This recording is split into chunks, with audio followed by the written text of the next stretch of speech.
Sementara itu di Jakarta, polisi melepaskan sejumlah orang termasuk siswa yang ditangkap dalam penertiban atau pengendalian demonstrasi di kawasan Kompleks DPR Senayan, Jakarta. Total 351 orang ditangkap polisi dalam demo di DPR.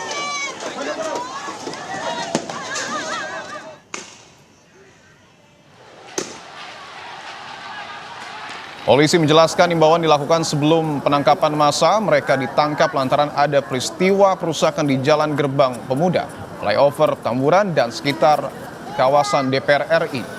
Dari 351 orang, 155 orang dewasa dan 196 adalah anak-anak. Polisi juga melakukan tes urin pada mereka dan ditemukan 7 orang dewasa positif narkotika.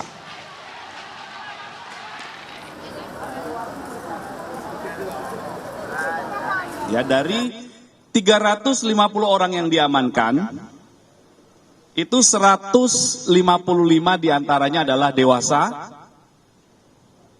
kemudian 196 lainnya adalah anak. Ya, anak ini adalah seseorang yang berusia di bawah 18 tahun. Anak-anak pelajar ini berasal dari Tangerang, Bekasi, Depok, Bogor, ada yang Sukabumi ya. Komisi Perlindungan Anak Indonesia atau KPAI mengawal pemeriksaan anak yang ditangkap lantaran ikut demo di DPR. KPAI berkoordinasi dengan kepolisian dan Dinas Pemberdayaan, Perlindungan Anak, dan Pengendalian Penduduk DKI Jakarta untuk memastikan hak-hak anak tersebut terpenuhi. KPAI berharap sekolah tidak mengeluarkan anak-anak yang ikut demo, namun mencari akar masalah anak sampai ikut demonstrasi.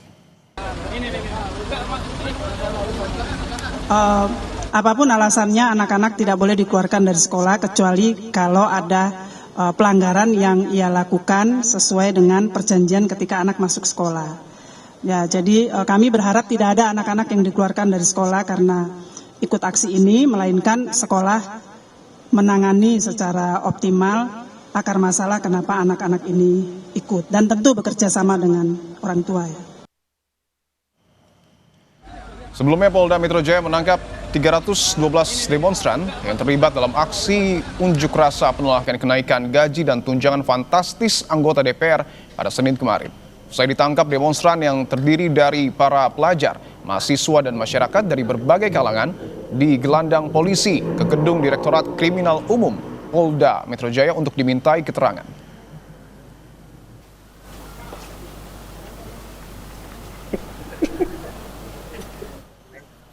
Kita pantau bagaimana jalannya unjuk rasa di Medan, Sumatera Utara dan penanganan demonstran yang ditangkap pasca demo di Jakarta kemarin. Kita sapa dua jurnalis Kompas TV, ada Emir Syah Purba di Medan, Sumatera Utara, dan Jona Hamonangan, serta juru kamera Septa Yoga di Polda Metro Jaya, Jakarta Pusat.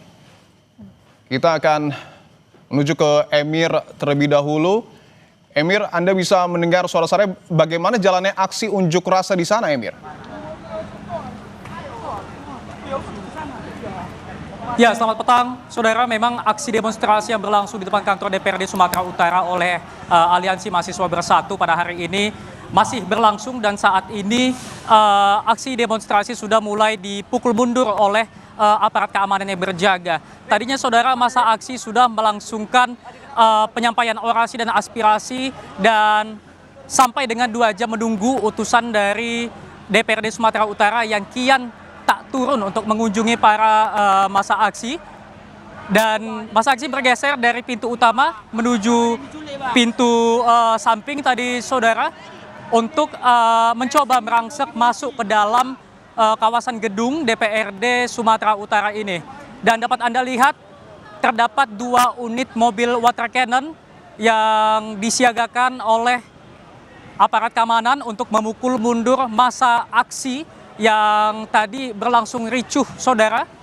Aksi lemparan botol dan juga kayu tak terhindarkan tadinya pada saat masa aksi mulai memanas, karena memang tak kunjung ataupun utusan dari DPRD Sumatera Utara tidak ada yang turun mengunjungi para demonstran, sehingga memang ini membuat situasi memanas.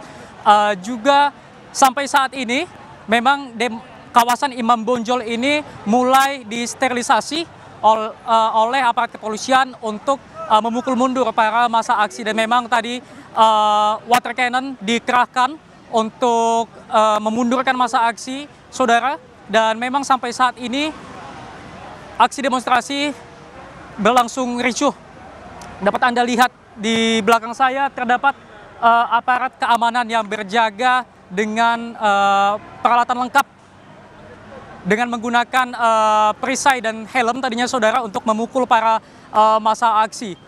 Banyak sekali mahasiswa-mahasiswa yang turun dalam aksi ini, saudara, yang menyampaikan aspirasi-aspirasi, salah satunya dan yang utama yaitu soal menolak adanya kenaikan tunjangan fantastis anggota DPR. Dan juga dalam aksi demonstrasi ini juga ada dituangkan ataupun disampaikan aspirasi-aspirasi lokal seperti untuk menuntut disahkannya undang-undang masyarakat adat untuk melindungi masyarakat adat yang sampai saat ini masih sering konflik dengan perusahaan-perusahaan, saudara. Emir, tadi sempat terjadi aksi menjebol pagar yang kemudian dilakukan oleh massa aksi demonstran, yang artinya pagar ini sudah jebol tetapi belum bisa bertemu dengan anggota DPRD. Apa yang kemudian membuat DPRD tidak ataupun belum menerima massa aksi demonstran di gedung perwakilan rakyat? Ya, kami informasikan juga pada Anda sebelumnya massa aksi ini berada di depan pintu utama masuk ke dalam gedung DPRD.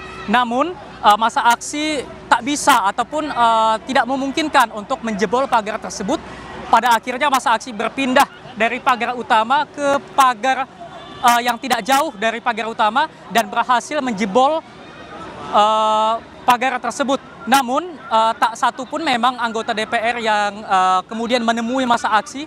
Belum lagi massa aksi dihalangi oleh aparat keamanan yang berjaga di depan pintu pagar untuk mencegah adanya mahasiswa yang merupakan massa dalam aksi demonstrasi ini masuk ke dalam kawasan gedung DPRD Sumatera Utara ini.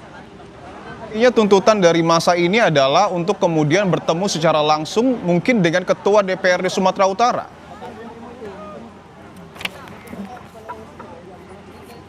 Ya, tadinya memang para massa aksi berkali-kali menyebutkan ataupun memanggil nama Ketua DPRD Sumatera Utara untuk dapat menemui dan kemudian berdialog kepada massa aksi. Namun seperti yang saya sampaikan tadi, selama massa aksi berdemo selama 2 jam, tak satu pun anggota DPRD Sumut ini menemui massa aksi, sehingga memang ini yang membuat situasi memanas. Dan terdapat juga beberapa tuntutan-tuntutan selain adanya penolakan terhadap kenaikan tunjangan DPR. Terdapat juga tuntutan seperti menolak adanya konsesi PT TPL di Desa Natinggir Kabupaten Toba. Kemudian massa aksi meminta pemerintah menjamin kesejahteraan dosen dan para guru dan menolak adanya pembahasan kenaikan iuran BPJS. Dan sampai saat ini aksi demo masih terus berlangsung meskipun massa aksi terus dipukul mundur oleh aparat keamanan. Masih berlangsung di depan kantor DPRD Sumatera Utara. Kita akan ke Polda Metro Jaya, ada Jona Hamonangan. Jona, apakah anak-anak yang ditangkap saat demo di DPR sudah dibebaskan, Jona? Ya, untuk anak-anak jumlahnya ada 196 dan mereka secara bertahap sudah mulai dibebaskan. Jadi untuk bisa keluar mereka harus dijemput oleh orang tua masing-masing atau pengganti dari orang tua, misalkan omnya atau pamannya dan sebagainya. Jadi ada 351 yang ditahan, 155 merupakan orang dewasa dan 196 merupakan anak.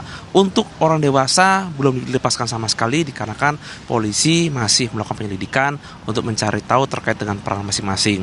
Untuk 190 anak-anak dikarenakan masih di bawah 18 tahun, mereka sendiri dianggap masih di bawah perlindungan orang tua dan ini menjadi salah satu alasan mengapa mereka dilepaskan. Nah, untuk 190 anak-anak ini memang ada yang sekolahnya di Jakarta, ada yang ada sekolahnya di Bogor, Depok, Tangerang, Bekasi, bahkan ada di Sukabumi. Jadi tidak hanya di Jakarta saja tapi juga dari luar Jakarta. Dan terkait dengan adanya anak-anak yang berhasil diamankan, polisi juga meminta kepada orang tua agar bisa mengawasi anaknya dalam bermedia sosial dikarenakan salah satu ajakan. Mengapa anak-anak ini bisa ikut? Dikarenakan memang ada ajakan yang disebarkan secara masif, baik mungkin secara lisan, mungkin dari seniornya, atau mungkin dari abang-abang sekolahnya, ataupun dari media sosial, misalkan dari TikTok atau Instagram, yang akhirnya secara masif mereka datang ke Jakarta untuk melakukan aksi demonstrasi. Dan tidak hanya itu juga, polisi juga menghimbau kepada orang tua agar jangan sampai anaknya ikut lagi dalam demonstrasi, dikarenakan ini tidak ada manfaatnya dan dikhawatirkan anak-anak ini justru nanti malah menjadi sasaran. Apakah nanti sasaran mungkin dari orang-orang yang tidak bertanggung jawab ataupun dari tindakan lain. Yang pasti tadi terkait dengan pelepasan dari anak-anak ini kurang lebih sekitar pukul jam 13.30 dan ini masih berlangsung. Jadi ini secara bertahap, ada yang tadi keluarnya sekitar 20 orang, ada 30 orang menunggu kedatangan orang tua. Dan tadi saya juga melihat banyak sekali dari anak-anak tuh yang sempat dimarahi orang tuanya, dikarenakan banyak yang dari orang tua tersebut khawatir dikarenakan anaknya tidak pulang semalaman, tapi ternyata malah berada di kepolisian. Jadi dari pihak polisian mereka mengontak atau melepon pihak sekolah, dan dari pihak sekolah akhirnya mengontak kepada orang tua untuk bisa menjemputnya. Jadi terkait dengan 355.1 hari ini sudah mulai dikeluarkan atau dilepas dengan catatan atau syarat orang tuanya harus datang menjemput di Ditreskrimum Polda Metro Jaya. Dipo. Terima kasih jurnalis Kompas TV Jona Homonangan melaporkan langsung dari Polda Metro Jaya. Sebelumnya juga ada Emir Syahpurba melaporkan langsung dari Medan, Sumatera Utara. Selamat bertugas kembali rekan-rekan.